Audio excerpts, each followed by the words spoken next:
I love a card that can be made in multiple colors, and this Celebrate card is a quick and easy one. Hi, I'm Jessica Taylor from Ink It Up with Jessica, and in this video, I'm going to show you how quick and easy it can be to make cards in multiple colors at once. For me, coming up with my initial card design is the hardest part. So once I have something figured out, I like to stretch the idea as far as I can. This rainbow collection of cards was made with the Brights colors from Stampin' Up! These are 10 bright colors that are fun and easy to work with, I think. So you can get all of this polka dot paper in one pack of Designer Series paper, and it's called the Brights collection. So the colors are Berry Burst, my favorite, Azure Afternoon. This is a new color. This was my old favorite, Coastal Cabana. Now these two are kind of in a fight. I like them both a lot. This is Granny Apple Green, Lemon Lime Twist, Daffodil Delight, Pumpkin Pie, Flirty Flamingo, Melon Mambo, and Poppy Parade. Let me know down in the comments which color is your favorite. Okay, I'm going to show you how to make the Azure Afternoon version of this card because, as I said, this is my favorite color from this collection and really from all of the Stampin' Up! Colors currently. And so let's go ahead and start with this main Celebrate image because I've got some great tips for you. This Celebrate stamp and the cupcake are from the Circle Saying stamp set, which I got to help design, which is super exciting. And I loved that you could put the cupcake in the Celebrate stamp or not, so you can use them together or separately.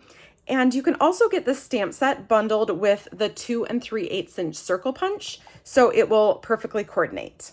The other great thing about this is that you can put the Celebrate and cupcake stamps on the same clear block, this is clear block D, and stamp them at the same time. So that makes these cards even faster to make. Let me give you some tips for getting these stamps on the same block. So first of all, because these are photopolymer stamps, they are kind of bendy. For the circle, you want to lay it down flat so that you make sure it gets onto your block and stays in a circle so that you can punch it out with a circle and it looks great. So let me take the cupcake off. And I just lay the circle stamp down and then use my block to pick it up. Just like that. Now, when I went to put my cupcake stamp inside, there's a little bit of extra photopolymer around the outside of the stamp, and there was a little bit too much. So I just took some scissors and I trimmed off the top extra piece and then a little bit at each of the corners so that my stamp would fit inside the Celebrate circle. These are your stamps. It's okay to cut them up if you want to. I actually do that quite a bit. So then I'm just going to put the cupcake right inside the Celebrate circle on that same clear block, and we're ready to stamp. Here's a tip for getting the most out of your white cardstock when you're going to be punching 2 3/8 inch circles out.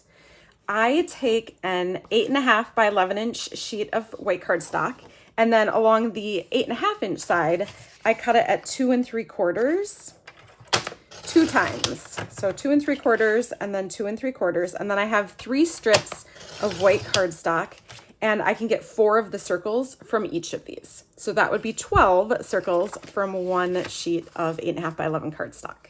So now I'm going to stamp with the Azure Afternoon ink pad. I love how Stampin' Up! Colors coordinate and I can get the same color of ink and cardstock and pretty pattern papers.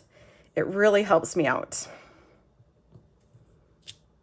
Okay, so I just stamped my cupcake and my Celebrate at the same time. Then I would just go ahead and clean this. I usually just dab it off on my Simply Chamois, and then you could move on to the next color. You can flip your circle punch upside down, push on that to open it up, and then slide this in. Let's see, I'm gonna have to go from this side. This is the thickest piece from what I cut, the widest, I guess I should say. But I'm just going to center my Celebrate circle inside the punch and then punch it out. Super easy. I am going to grab my ink pad again, just kind of squeeze the lid down so that you get a little bit of ink in the lid, and then you can take a blender pen and add a little bit of ink to this cupcake liner. So I usually go around the edges of it to just add a little bit of color. And remember, it's easier to add color, but you can't take color away once you put it on there. So that's why I'm kind of trying to make it lighter. I don't want it to be super dark. I just want to add a little bit of color. And that looks pretty good. And then you just clean this off on scratch paper before you move to the next color.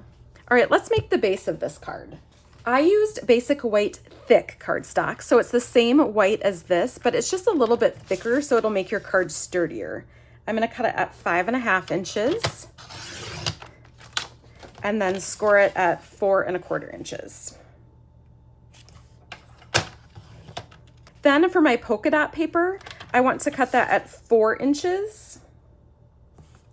So I'm just cutting, this is a 6x6 piece of paper, and I'll just save this piece for another card. And then I'm gonna cut it at 5.25 inches.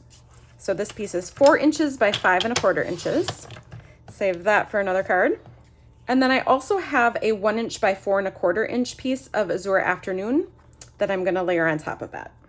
So to put it all together, I'm just gonna fold on the score line to make my card base, give it a nice crease with my bone folder, and then I'll put some tape on the back of the polka dot piece. I like to use double-sided tape. This is Stampin' Up! Seal, which I love. Stampin' Seal is called. I know some people like to use a glue. Whatever adhesive works best for you is the best kind to use. I tend to make a mess with glue, so that's why I stick with double-sided tape. So then I'll put a little more tape on the back of this strip. And I chose the size for this strip, not based on any math, but based on a piece of cardstock that I had left over from another project. And so I just used it, and then that's what I ended up going with for all of my cards. And then I did put some Stampin' Dimensionals on the back of this circle to give it a little extra pop. And then if you push your fingernail in the center, it really pops up the edges and makes these easier to get the backing off.